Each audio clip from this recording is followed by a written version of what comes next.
আমরা এসেছি, প্রতিবারই আসি ওনার আশীর্বাদ নেওয়ার জন্য সাংখ্য যোগাশ্রম আশ্রমে। এখনও যেভাবে দেখেছিলাম আজ থেকে না হলেও 40 বছর আগে, সেই একইভাবেই উনি আছেন। ওনার এই যোগের মাধ্যমেই বোধহয় আছেন, যে এত নীরব শরীর এইভাবে উনি যোগ করে যাচ্ছেন এবং এই আশ্রমকে বুকে ধরে রেখেছেন।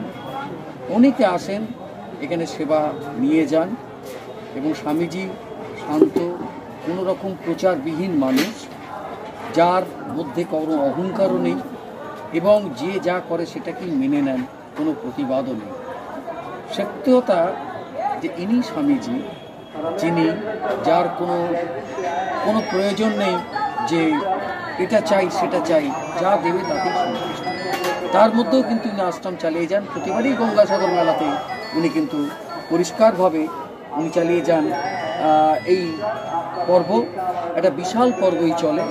তো এবারেতে কি বলছেন একটু স্বামীজির মুখে শুনে নিই, যে ওনার আশ্রমের কীভাবে প্রশাসনিক সাহায্য কতটুকু পেয়েছেন বা কতটা বাকি আছে, ওনার মুখেই শুনুন কি বলতে চাইছে।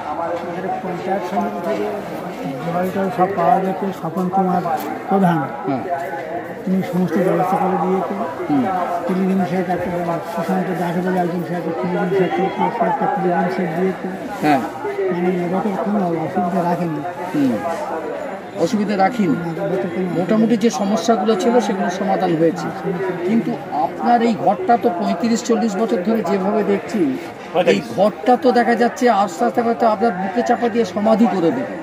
হ্যাঁ, তো হয়ে যাবে কি? হ্যাঁ, তো এই ব্যাপারটা নিয়ে কি কিছু বলেছেন স্বপনবাবুকে? না, স্বপন কিছু বলা হয়নি। স্বপন মোটামুটি বলে দিবি যে পঞ্চায়েত সমিতি যেটা আছে, হ্যাঁ, আপনার হাতে যে দপ্তরটা, দপ্তর যদি কিছু থাকে তো বলুন, চেষ্টা করবো। আচ্ছা, আর শুধু তাই নয়, বিধায়ক এবং সুন্দরবন উন্নয়ন মন্ত্রী যিনি আছেন, তিনি তো আপনাকে ভালোভাবেই জানেন এত বছর ধরে।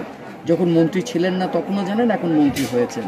তো তার তো সুন্দরবন উন্নয়ন পর্ষদ থেকে কোনো কিছু সাহায্য করার কথা, আপনি সেখানে তো কোনো আবেদন বা নিবেদন করেছেন কি ওনাকে? না, করা হয়নি এখন। মোটামুটি তিনি বলতে আমি চেষ্টা করবো। উনি খুব সহৃদয় মানুষ, খুব ধর্মপ্রাণ মানুষ, তো এটা আমরা জানি। দীর্ঘপথ বা আপনার কাল ধরে ওনার সঙ্গে আমার যোগাযোগ, আমারই তো হয়ে গেল আজকে 40 বছর তো হয়ে গেল প্রায়, তো 36-37 বছর তো হচ্ছে। তো সেক্ষেত্রে উনি যেভাবে মানুষ, আমার মনে হয় যে ওনার কাছে যদি আপনি বলেন, উনি আপনার এই ঘরটুকু করে দেওয়ার মতো নিশ্চয়ই এটা করে দেবেন বলে আমার আশা রাখি। তো আপনি এটা করে দেখুন যদি করা যায় কিনা, চেষ্টা করবেন। হ্যাঁ, ওনাকে বলুন, ওনাকে লিখিতভাবে জানান, আপনার লোককে দিয়ে একটু জানান। হ্যাঁ, স্বপন প্রধান, ও তো আপনার তো সুতরাং স্বপনই বলে দিলে এই ব্যাপারটা হয়ে যাবে বলে আমার মনে হয়। হয়ে যাবে, কেন এতটা যখন স্বপন করেছে, গতবারেও স্বপন ছিল আমি যখন এসেছিলাম, তা এবারেও স্বপনকে দেখছি না। তো যাই হোক, কালকের এসেছিল। আচ্ছা, ঠিক আছে। তো স্বপন তো দীর্ঘদিন আমার সঙ্গে পরিচিত সব কিছুই। তা এখন এবারের আপনার মোটামুটি প্রস্তুতি কিভাবে করেছেন, মানে সেবার জন্য? সবার সঙ্গে কালেকশন করে সব চাল ডাল একজন দিয়েছে। হ্যাঁ, আচ্ছা,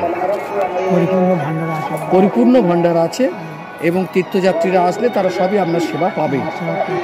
3 দিন ধরে, আগে 4 দিন দেওয়া হচ্ছে। 3 দিন ধরে দিচ্ছেন, আর 4 দিন চতুর্থ দিনেও হবে।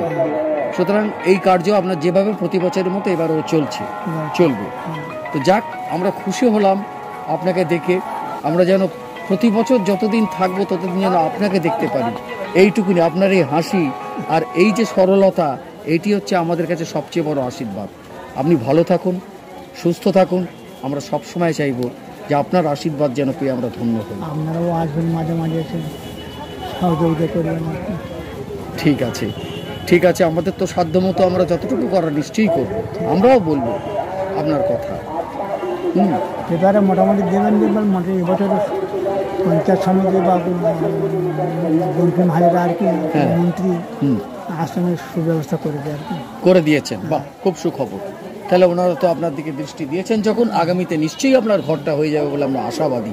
হয়তো সামনের বছর আসলে আপনি দেখব যে আপনার এই একেবারে ভাঙা কুঁড়ে ঘরটা যেন একটুখানি পরিষ্কার হয়ে যায়, যেন দেখতে পাই। এটি আমাদের কাছে আশা, এটি আমরা সবচেয়ে বড় আশা করছি। তো ঠিক আছে, আজকের এই পর্যন্ত। ঠিক আছে, নমস্কার।